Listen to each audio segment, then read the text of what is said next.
Hello and welcome to Dialogue. China's top diplomat Wang Yi has called on China and India to see each other as partners rather than adversaries or threats. He made the remarks during his recent visit to India, which was followed by stops in Afghanistan and Pakistan. So how are China and India working to rebuild and strengthen ties amid global uncertainty? What does this visit mean for China's relations with its neighbors? And how might it set the stage for the upcoming Shanghai Cooperation Organization summit in Tianjin later this month? Join us for discussion live from Beijing. I'm Xu Qinduo.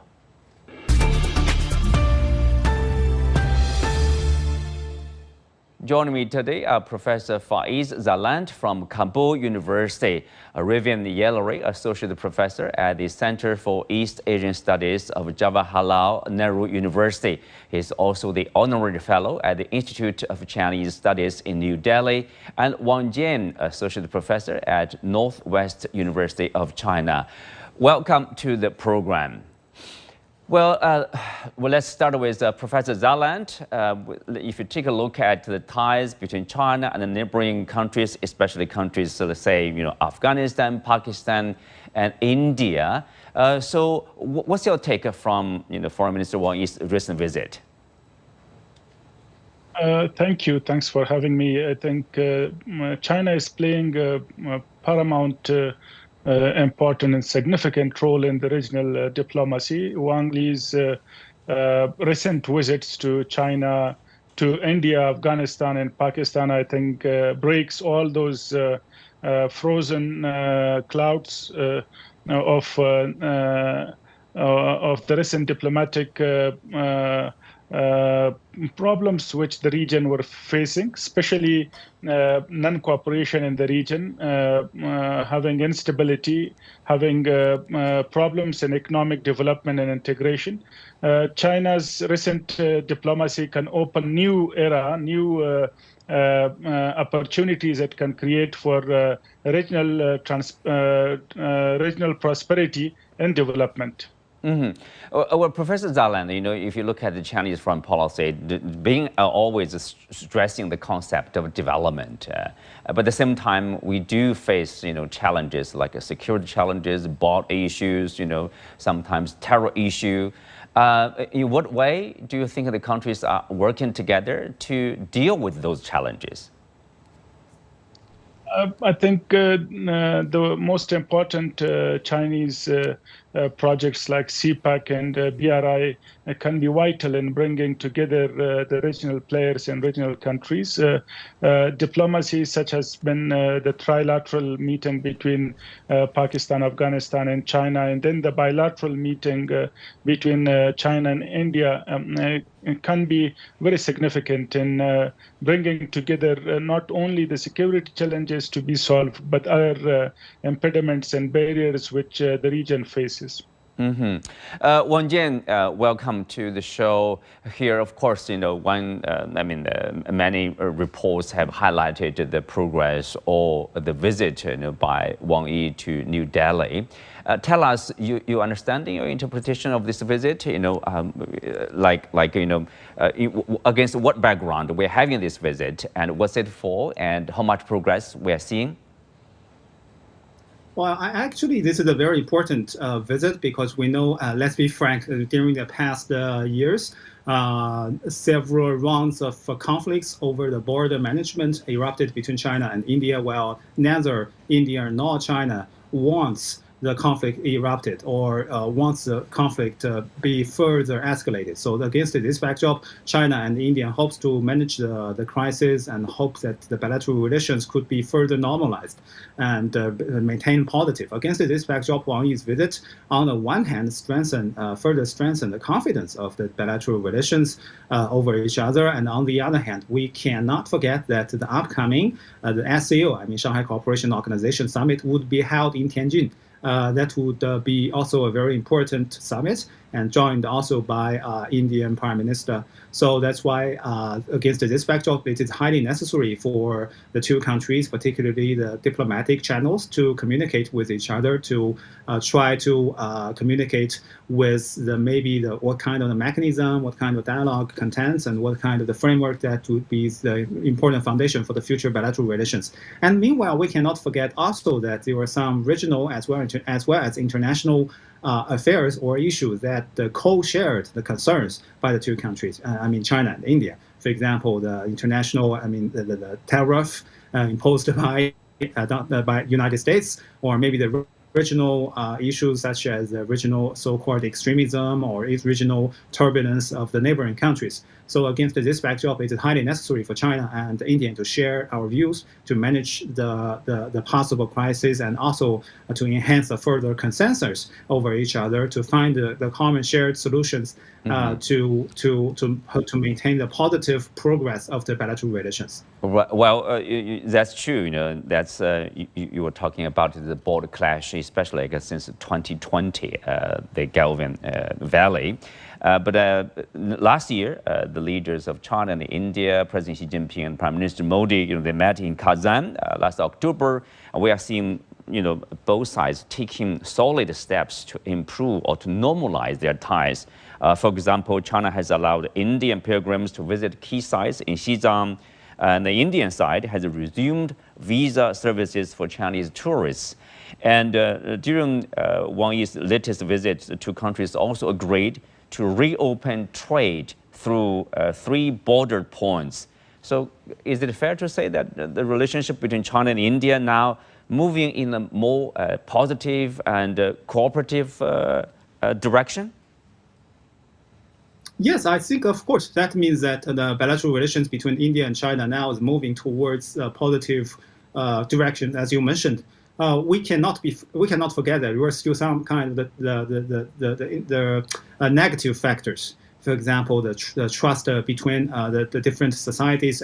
Both inside China over India as well, both inside Indian society towards China. And there were, of course, some kind of criticism and misunderstandings from each other. But these things could be changed and could be transformed from this positive mechanism for more communication, for more dialogues, for more the connections between the two nations. Because, as you mentioned, that India and China are the great powers, and no countries in this world want to see the escalation of tension erupted between China and India. And also, Chinese people as well, Indian people does not want war, does not want conflict. So that's why the two countries are moving towards the much more positive the direction. And also, I'm also personally looking forward to maybe to visit India in the future to get a kind of the new visa to see to attend maybe the dialogues and the conferences in India, to share our views with each other, to enhance the friendship with each other. Right, that's a part of the people-to-people exchange, which is important to bilateral relationship. Professor Zaland, of course, one of the important part of Wang Yi's visit to India is about the border issue, of course. Officially we know that it's a special representatives of both countries to meet and talk about the boundary question. And the two sides agreed to establish an expert group to work toward an early harvest in boundary delimitation. How important is that move? So it seems to me like they're working in a very solid way to solve a very, let's say, tricky issue which has been there for decades. I think it's a very big breakthrough in a bilateral discussion and cooperation. It's an opportunity for both countries to resolve these historical problems, start with new history, new cooperation, which is built on bilateral trust, bilateral confidence, and bilateral cooperation.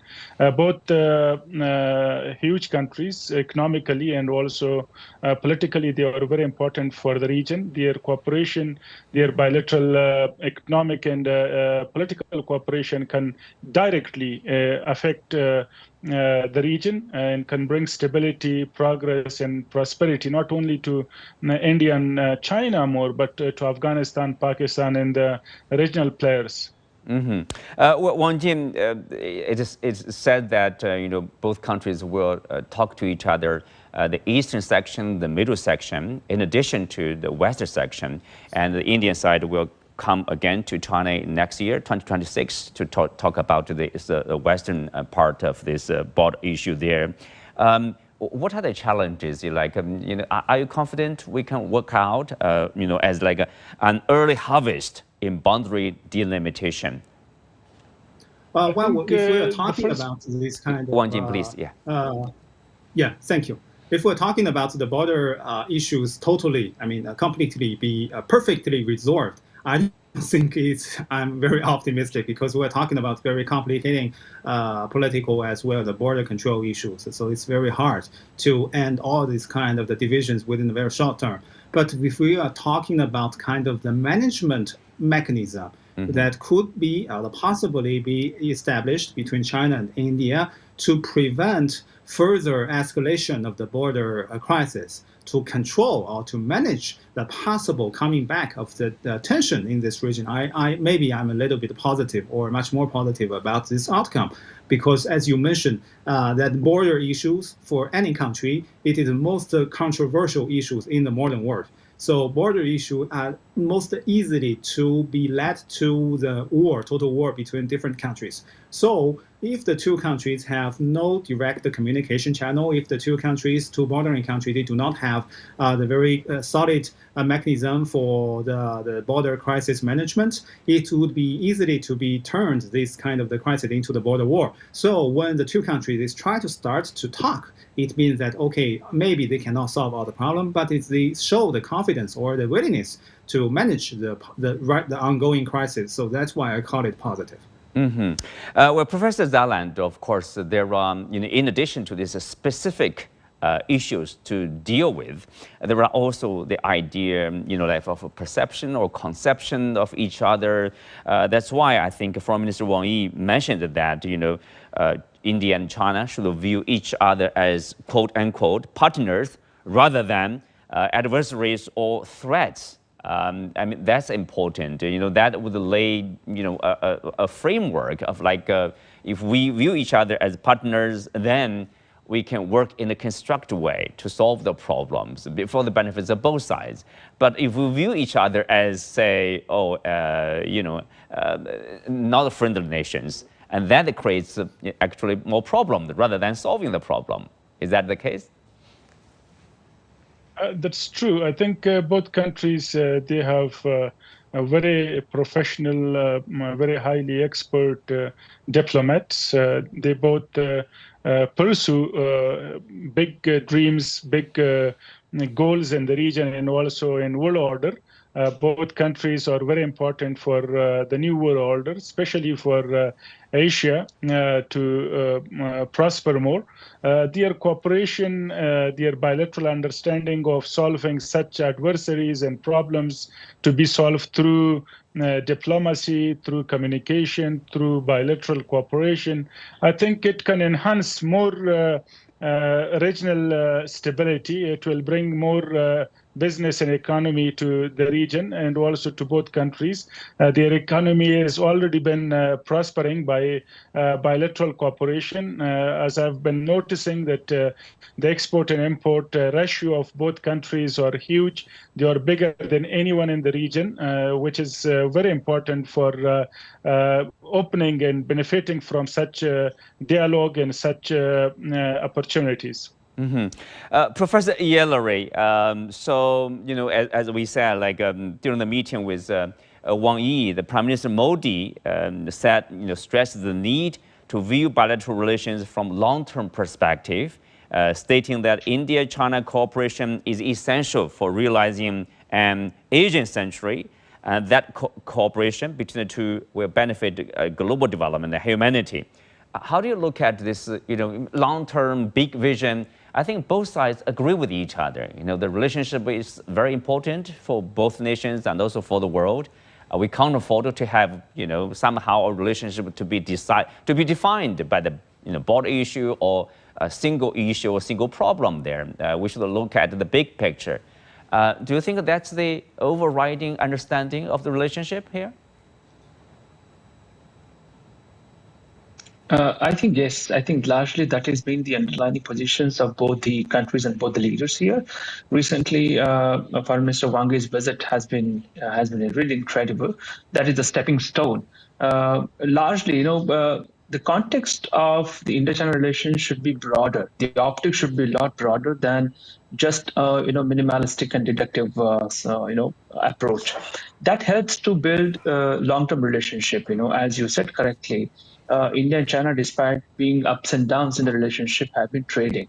In past 25 years, the trade relationship of both the countries have really gone up. And it is, I think, China is one of the largest trading partner of India. So when you talk about the engagement, when you talk about non-political engagements, one has to look at the relationship of both the countries from a larger, broader perspective that is more conducive to develop the relationship and not just speak about one or two issues over here. Earlier, we touched upon this, the trend. We see the relationship right now. We see more positive direction, the cooperative direction, rebuilding ties or even strengthening ties, especially when it comes to the trade issue, people-to-people exchanges here. Three more border points for trade. Do you see this is a trend? Probably that we will keep that kind of trend for quite a long time to come. Of course, yes, that's pretty important. One has to remember that India and China both share a very long Himalayan border, and there have been a lot of things that are happening in these borderlands. And most of these points have been playing an important role in connecting the geographies and also transborder points of entry for trade and goods. In the past, both the countries have tried to activate and use these cross-boundary points for trading and people-to-people exchanges, and it was pretty working good. And I think reactivating these points is also one of the incremental ways. One has to also remember that in past 1 year precisely, both parties have tried to develop the relationship in an incremental fashion instead of, one outblown. There has been, as you said correctly, China has agreed and let the Indian tourists to visit Kailash Mansarovar. India has opened the visa for the tourists from China. I think that's pretty constructive point in developing the relationship between the two neighbors. I would not say two countries, but two neighbors. Also, the Chinese ambassador, recently, I think today or yesterday, he said that he called basically the U.S. as a bully in terms of course, his commenting on the tariff threat on India, 50%, of course, on China, 40+%, more or less the same level. Anyway, he talked about China will stand firmly with India on this issue. So I would assume that's a welcoming gesture from the Chinese side to be supportive to the given the situation now India faces.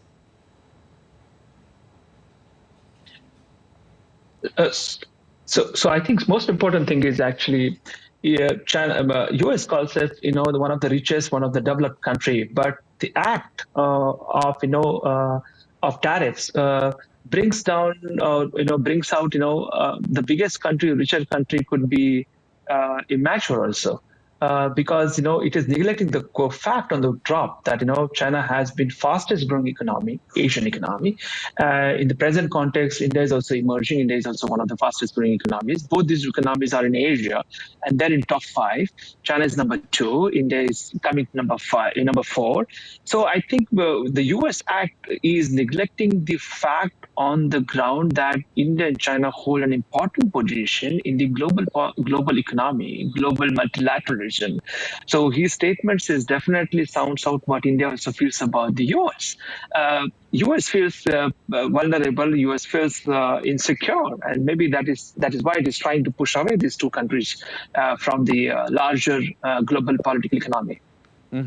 Well, Wang Jin, of course, there are some commentators, they indicate that, the U.S. tariff on India's side somehow, galvanized this relationship between China and India. Is that the case? As far as I can remember, of course, this, rebuilding effort to rebuild the ties, goes way back than the recent tariff, right? Yeah, I think that's interesting, as you mentioned, because sometimes the false four is the false four might be the common foe, and then it might become make the former falls into the kind of rivalries into the kind of the friendship. So that's interesting. But I think that maybe United States played a kind of a role in the facilitating the normalization or the facilitating much more closer ties between China and India. But I think maybe from the longer term, or if from the very macro the level or perspective, that China and India's relations should be prosperous and should be bright, and to some extent, maybe it's just a matter of time, because the two nations and both with large population, both with large market, this kind of the influence or market potential, and also the both countries has a lot of things that could create kind of a win-win situation over economic, in regard of economic, financial, political, as well as other sectors. So that's why I think maybe United States just make the things maybe faster, make this kind of the cooperation area much faster. But I think that the bilateral ties between China and India would be much more much more brighter, maybe without the United States factor. Mm-hmm. Professor Zaland, following the visit to India, Foreign Minister Wang Yi, of course, went to Afghanistan in Kabul, where he held this China, Afghanistan, Pakistan trilateral foreign minister dialogue. Tell us more on that. What's the mechanism and what's the agenda for this year, and what's the focus for the three countries? As you know, the trilateral meeting, it is a highly important stage for developing trilaterally diplomacy, connectivity, and collaboration, not only for the prosperity of all three countries involved in this platform, but to enhance regional security, regional economic prosperity, and regional collaboration.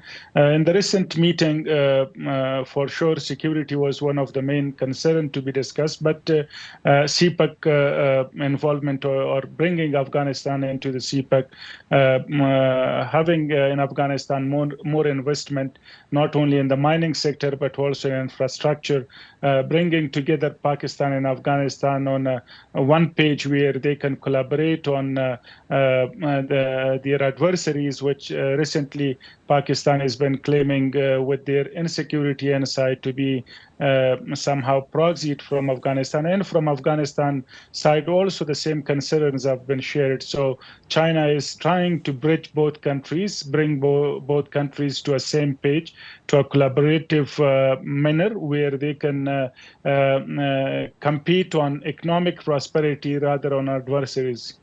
I know that in order to achieve this economic, common development of the three nations, for example, there is a need, of course, to deal with some of the lingering issues, especially between Afghanistan and Pakistan. Some of them like, border issues, disputes, refugees, or terrorism.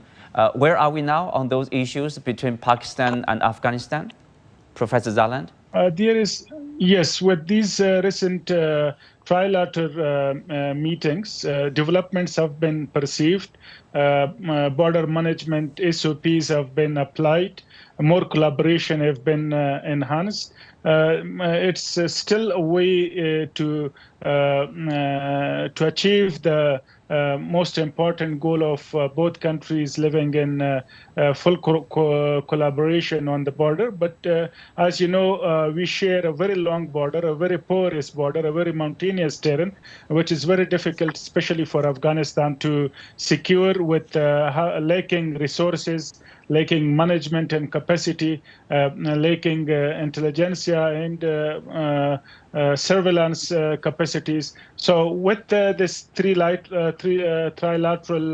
platform, I think such capacities will be enhanced inside Afghanistan, where we can achieve the common goals. Mm-hmm. Professor Yelery, of course, part of the Wang Yi's trip is for this upcoming SCO Leaders Summit at the end of this month. And so we understand that Prime Minister Modi and other leaders, like actually more than 20 state leaders, will be in Tianjin for the summit. Any expectation, in terms of this overall development of the regional group? Oh, yes, there is an upward excitement from India, because I think SCO has emerged an important platform. And for India, it has become important now because for the present dispensation, as Prime Minister Modi, the Foreign Affairs Minister and the Defense Minister, they consistently been talking about, the common concern of the region is about extremism, terrorism, as we speak about. Then more about, as the multilateralism's importance rises in Asia, there is a rising, consensus among the SCO countries to fight against the globalization, to fight against the tariff, to fight against the, bringing the, common factor, denomination factor to work together. It looks like, apart from any other formats where India and China is working, I mean, SCO, we are working together, BRICS, we are working together.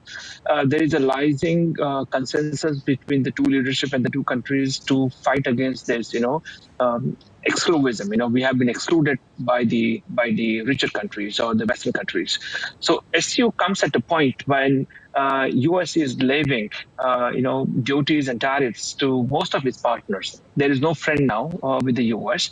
So I think there is a natural inclination from Indian side that we give, or India gives, too much of importance to SCO, where it will come talk to 20 leaders, as you said correctly, when they come together. Most of the common agenda would be fighting against this exclusivism, to fighting against the tariffs, so fighting against the predatory measures, and disturb the entire ecosystem of a global political economy, disturbing the supply chains, disturbing the innovation systems, which global South, countries like China and India, are important part and key figures. Wang Jin, of course, previously, as part of the priorities for SCO, security, for example, the fight against terrorism, of course, is one, it remains important. But also we are seeing, countries working together toward, other economic issues, given what's going on around the world.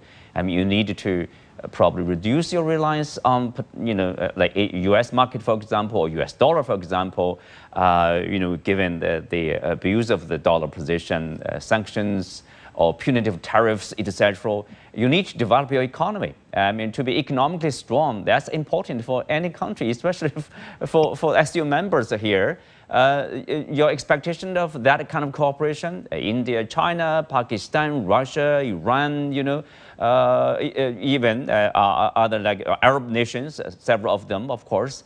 So working together economically is also, let's say, top priority? I think the SCO could bring the relations between different member states or different countries across different regions much more closer. Both economically as well as politically, as maybe culturally, because as you mentioned, the SCO grown up from the very mechanism for the border control, border management now has been grown up into the very comprehensive, many multi-dimensional, the multinational mechanism, multilateral mechanism, and also more and more states are now being included, including India and Pakistan. Maybe new members would come. So that's why, against this backdrop, it is maybe for these member states, they have the opportunity to seek the potential cooperative areas with each other, and on the other hand, maybe they talk more about financial and economic. So we're talking about the future, the outline, or the kind of the plan we're looking ahead. So maybe everything is possible. Yes. Well, on that note, we are coming to the end of today's show. Many thanks to our guests. You can also watch us on the CGTN app on YouTube. I'm Xu Qinzhuo. Thanks for being with us. See you next time.